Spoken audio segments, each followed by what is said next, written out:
మేము దళితులమని కావాలనే గ్రామస్తులు మాపై కక్ష కట్టి పంట పండించుకునే భూమిలో రోడ్డు కావాలంటున్నారని చేపూర్ గ్రామస్తుడు వాపోయాడు.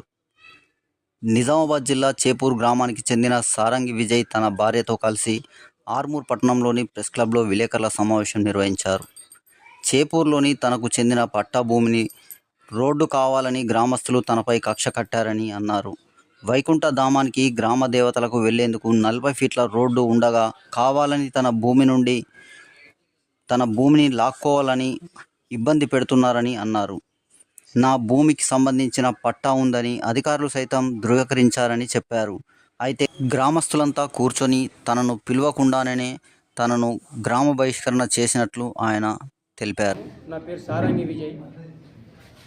మాకు కుల బహిష్కరించి మమ్మల్ని అనేక రకాలుగా ఇబ్బంది పెడుతూ విలేజ్ కమిటీ పేరుతో కొందరు బడా పొట్టి లీడర్లు కొందరు ఓట్ల కోసం అనవసరంగా మా భూమి ఉండగా, మా పట్టా భూమి ఉంది, రిజిస్ట్రేషన్ భూమి ఉంది, పక్కన దారి ఉండగా కూడా మాపై కక్షపూరితంగా అనవసరంగా మా భూమిలో కూడా ఇంకో రోడ్డు కావాలని ఇబ్బంది పెడుతున్నారు మమ్మల్ని.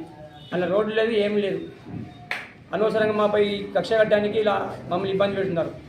ఆ ఇబ్బంది పెట్టే వాళ్ళు కూడా ఎవరో కాదు, మాకు సంబంధించి దగ్గర వాళ్ళే మమ్మల్ని వాళ్ళ సొంత కక్షలు ఈ రకంగా చూపిస్తున్నారు.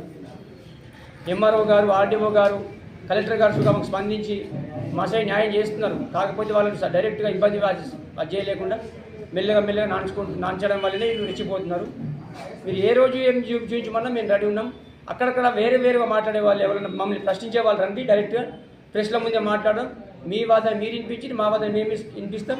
మరి ఏ తప్పు ఉన్నా కానీ మేము ఏ శిక్ష కన్నా రెడీ కూర్చుంటున్నారు. వాళ్ళు అనవసరం తప్పు మాట మమ్మల్ని పిల్లలు వాళ్ళు పిల్లలే మమ్మల్ని. మీకు ఆధారం ఏమున్నది? ఉన్నది, మాకు రిజిస్ట్రేషన్ ఉన్నది. మా కాడ సుమారు 20-30 సంవత్సరాలు రిజిస్ట్రేషన్ మా పేరున పట్టా ఉన్నది. మా నాన్నగారు మాకు ఇచ్చారు. మా నాన్నగారు సుమారు 30-40 సంవత్సరాల నుంచి పాస్బుక్ ఉంది. మా నాన్నకు కూడా మా నాన్నగారు మాకు చేశారు.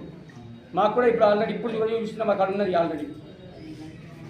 అట్లా కక్షపూరితంగానే మేము దళితులమని మమ్మల్ని కక్షపూరితంగా ఇలా ఇబ్బంది పెడుతున్నారు.